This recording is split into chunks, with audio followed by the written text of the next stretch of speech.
Welcome to this channel. Mau belajar bahasa Indonesia atau bahasa Inggris dengan cara yang seru, santai, dan mudah dipahami? You're in the right place. Belajar kosakata dan ekspresi sehari-hari. Learn daily vocabulary and expressions. Dengarkan contoh situasi nyata. Listen to real-life examples. Subscribe sekarang and nyalakan notifikasi. Let's learn together and have fun. Welcome to Motorcar Channel and welcome back to the deep dive. Have you ever been in a situation, maybe at work or even just in a group of friends, where one person's attitude, Yeah. it just sort of shifts everything? Oh, definitely. That feeling where one person's negativity or their choices start to spread. Exactly. It ripples outwards. We've all seen it, I think. Well, today we're diving into an English idiom that nails this exact thing. And what's really cool is seeing how this idea translates, how it's used in Bahasa Indonesia too. Right. We've got this great audio excerpt as our source. It breaks down the idiom using some really natural English and Indonesian conversation examples. So our mission really is to unpack this phrase, a bad egg. We'll look at where it comes from, see it in action in a story, and pull out some key insights. Especially if you're learning Bahasa Indonesia, this is gold, seeing how the language is mixed to explain things. It really is. Think of it as a shortcut. Understanding this expression in both languages, seeing those cultural connections. It's fascinating. It helps you see how these everyday ideas get talked about, across cultures. Okay, let's get into it. Let's unpack this. So, the idiom itself. A bad egg, it sounds. Well, not good, does it? What's the direct meaning in Bahasa Indonesia? Yeah, it translates really well, actually. In Bahasa Indonesia, you describe a bad egg as seseorang yang dianggap tidak jujur, nakal, atau membawa pengaruh buruk dalam suatu kelompok. Okay, say that again. Seseorang yang dianggap tidak jujur, nakal, atau membawa pengaruh buruk dalam suatu kelompok. Got it. So dishonest, mischievous, or a bad influence. Exactly. It really emphasizes that negative impact on the group. Someone who consistently brings others down or leads them astray. It's quite specific. It really paints a picture, but where does it come from? A bad egg. It feels kind of obvious once you hear it, but what's the origin story? Well, it's actually pretty simple but powerful. It comes straight from the real world, from noticing how just one single rotten egg can genuinely spoil a whole carton. Right. The smell, the contamination, it spreads. Right, makes everything else unusable. Precisely. And that's the analogy for a person.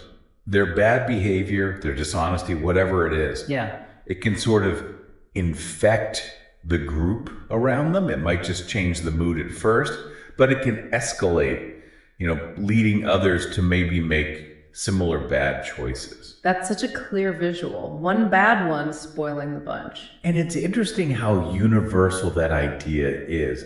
Different cultures might have different ways of saying it, but the core concept, it seems to resonate everywhere. It taps into a basic truth about group dynamics. Okay, so our source material then takes this idea and puts it into a really concrete setting, a classroom. Yeah, a classroom full of, pretty good students. Yeah. Diligent, polite. Yeah. The usual. The perfect backdrop to see what happens when. Exactly. When the bad egg character shows up, this one student starts acting out and becomes the catalyst for a change. And the teacher, Burina, she calls it out directly. The audio quotes her saying, he is a bad egg. Kata Burina, guru mereka. Yeah. And she explains why. He always skips class and influences others to do the same. It's very direct. And that's where you really see the idiom in action, the ripple effect. The source explains that because of this one student constantly sipping, and maybe making it seem cool or okay, some of his classmates who were previously doing just fine, they start skipping too. Oh, wow. So it actually worked, his influence. It did. It shows that direct link. It wasn't just his bad choice anymore. It became a group problem stemming from that one source. You can really see how that spoiling the batch idea plays out. Absolutely.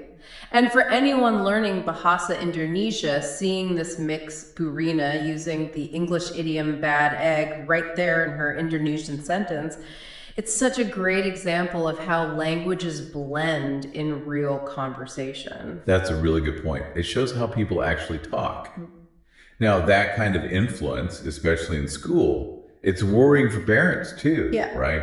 And the source brings in that perspective. It does. There's a quote from a mother who's clearly concerned. She says, "Anakku jadi berubah sejak berteman dengan si Dimas.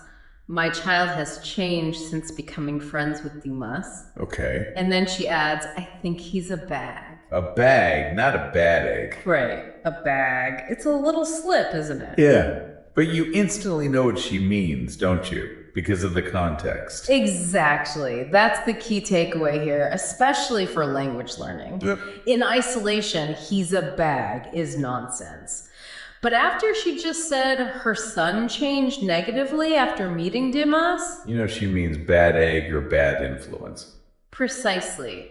Context rescues the meaning. It shows you don't always need perfect grammar or vocabulary. Communication is flexible. People understand intent, especially in these blended English-Indonesian chats. That's actually really encouraging for learners. Don't sweat the small stuff if the meaning gets across. Totally. Focus on the flow and the overall message. Thankfully, the story doesn't just stop there with the problem. The source mentions how they tackled it, right? The teacher and parents working together. Yes, that collaboration is highlighted. They work together to help the kids steer clear of that negative influence. Which makes sense. And it connects to a broader idea, doesn't it? How communities, families, schools, workplaces often need to address situations where someone is acting like a bad egg. It's not always about punishment, but about intervention, support, finding ways to manage that negative impact and protect the group. Yeah. It shows the community playing an active role. Right. It's about actively fostering a better environment, not just passively letting things slide. Exactly. Okay, so we've dug into the meaning, the origin, seen the example. Let's shift focus a bit. What does all this mean specifically for you, our listeners, especially if you're learning Bahasa Indonesia? How does exploring an idiom like this help?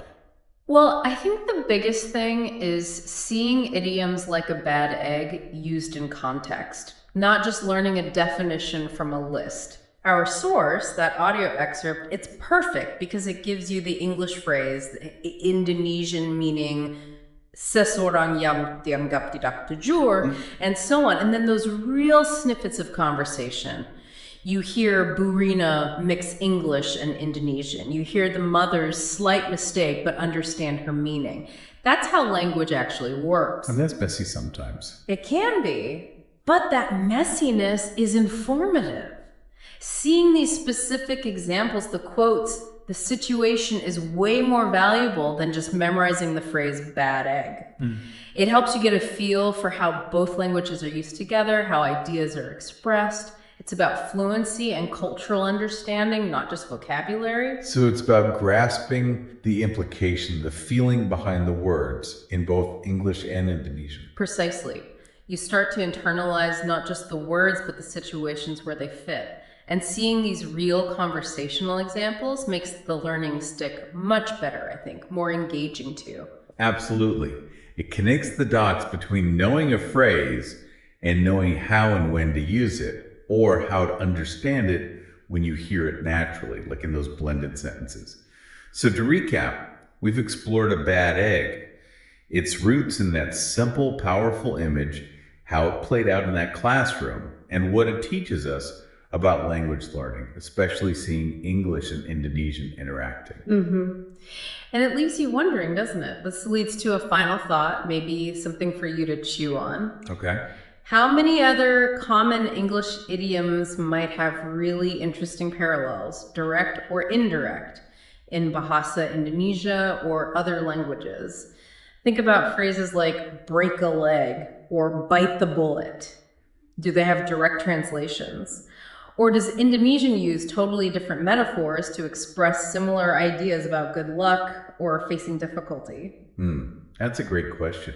Like, does the way different languages express these universal ideas tell us something unique about each culture? Exactly. Exploring those parallels and differences. It can reveal so much about shared human experiences versus unique cultural perspectives, all hidden within these everyday phrases. It really deepens your appreciation for language itself. It really does. It shows how language is this living map of culture and human thought. Focusing on these conversational examples, these cross linguistic connections, it's a powerful way to learn. Well, that's all we have time for on this deep dive. Thanks for watching.